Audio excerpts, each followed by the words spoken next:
তিনজন ব্যক্তি সফরে বের হয়েছে রাত্রি যাপন করার জন্যে। পাহাড়ের পাদদেশে একটা গুহায় আশ্রয় নিয়েছেন। বলেন সুবহানাল্লাহ। যখনই তারা গুহার মধ্যে ঢুকছে, বিশাল একটা পাথরখণ্ড, প্রস্তরখণ্ড এসে গুহার মুখে আটকে গেছে। আলো বাতাসে ঢুকতেছে না। এখন কঠিন বিপদ না? এখন সকালবেলা গুহা থেকে বের হতে পারতেছে না। এখন তিনজনে পরামর্শ করলো, একটা কাজ করেন, আমরা তিনজনে জীবনে কোনো ভালো কাজ অবশ্যই করেছি, প্রত্যেকে আপন আপন ভালো কাজের দোহাই দিয়ে আল্লাহর কাছে দোয়া করে দেখি পাথরটা সরে যায় কিনা, এই বিপদ আমাদের থেকে দূর হয়ে যায় কিনা। আল্লাহু আকবার। প্রথম ব্যক্তি দোয়া করলেন, আল্লাহ, আমি কখনো আমার মা বাবাকে খাওয়ানো ছাড়া, দুধ পান করানো ছাড়া, আমি নিজে তো আমার ছেলে মেয়েকেও, বিবি বাচ্চাকে দুধ পান করাই নাই, খাওয়াই নাই, নিজেও খাই নাই। একদিনের ঘটনা, আল্লাহ, আমি আমার বকরির দুধ দহন করে মা বাবার জন্যে নিয়ে এসেছি। আয়সা দেখি বাবা মা ঘুমিয়ে গেছে, আমি অন্য একটা কোনো কাজে এক জায়গায় গিয়েছিলাম। আয়সার দুধ দহন করতে একটু কি হয়ে গেছে, দেরি হয়ে গেছে।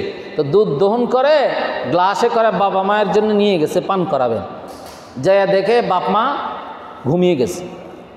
বাপ মা ঘুমের কষ্ট হবে, ব্যাঘাত হবে, ঘুম থেকে জাগায় নেই, সারা রাত দুধের পাত্র নিয়ে, পেয়ালা নিয়ে দাঁড়িয়ে আছে। বলেন সুবহানাল্লাহ। ইচ্ছা মতো যখন বাবা মায়ের সকালবেলা ঘুম ভাঙছে, তখন বাবা মা কি দুধ পান করাইছেন। বলতেছে, আল্লাহ, বাবা মায়ের এই যে খেদমতটা আমি করলাম, একমাত্র তুমি মাওলার খুশির জন্য করেছি।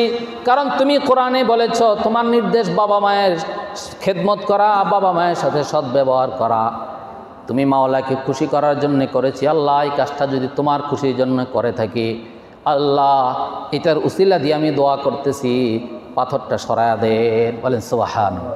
পাথর কিছু সরে গেছে, একটু সরে গেছে। আল্লাহু আকবার। এজন্য যে কোনো নেক আমল করে আপনি একটু কোরআন তেলাওয়াত করবেন, এটার উসিলা দিয়ে পরে আল্লাহর কাছে দোয়া করা, দোয়া কবুল হবে ইনশাআল্লাহ। কোনো একটা আমল করলেন, এটা কোনো একটা সদকা করলেন, আল্লাহ এই সদকার উসিলায় আমার দোয়া কবুল করে। যে কোনো একটা নেক আমল করেন, 2 রাকাত নফল নামাজ পড়েন, যে কোনো নেক আমলের উসিলা দিয়ে আল্লাহর কাছে কি করে, দোয়া করলে দোয়া কি হয়, কবুল হয়।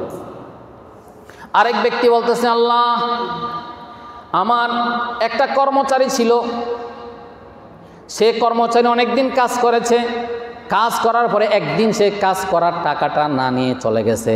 আমি তার এই টাকা ব্যবসায়ের কাজে খাটাইতে এটা দিয়ে গরু কিনছি, ছাগল কিনছি, তার অনেক কিছু হয়েছে। একদিন সে মজুরির টাকা নিতে আসছে, আসার পরে আমি বললাম, এই যে গরু ছাগল ওর যা আছে এগুলো তোমার নিয়ে যাও।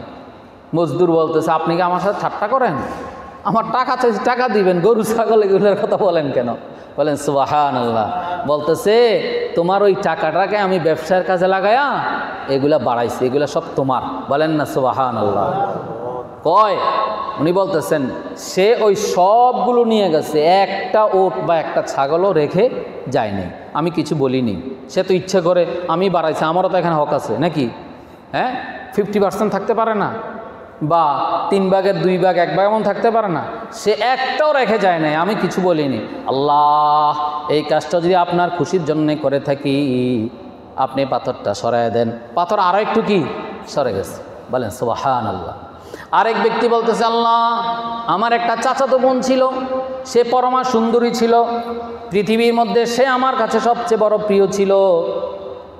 সে অভাবী একদিন আমার কাছে আসছে, আয়সা বলতেছে, আমার সন্তান না খেয়ে মারা যাচ্ছে, আমার সন্তান উপবাসে কষ্ট পাচ্ছে, আপনি আমাকে কিছু টাকা পয়সা দেন।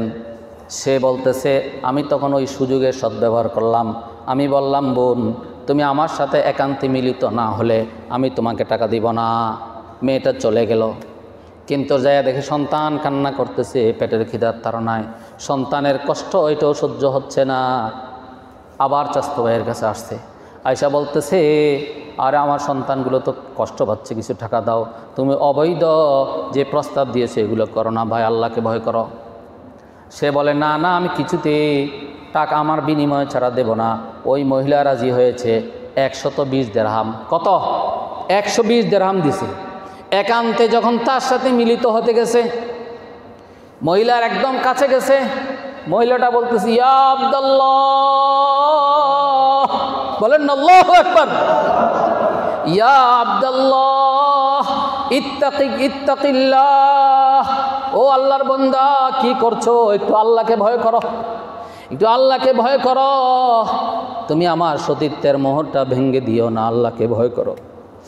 ওই লোকটা বলতেছে রব্বুল আলামিন, আমার চাচা বোন যখন ইত্তাকিল্লাহ ইয়া আব্দুল্লাহ বলছে, আমার হৃদয়ের মধ্যে কম্পমান সৃষ্টি হয়ে গেছে।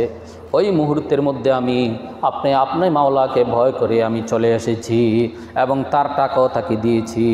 আল্লাহ, এই কাজটা যদি আপনি আল্লাহর দরবারে পছন্দনীয় হয়ে থাকে, পাথরটা সরায়া দেন। পাথর পুরা সরে গেছে। বলেন সুবহানাল্লাহ। এখানে একটা পাইলেন কি? সর্বপ্রথম মায়ের খেদমত গুজার সন্তানের দোয়ায় প্রথম পাথর কিছু সরে গেছে।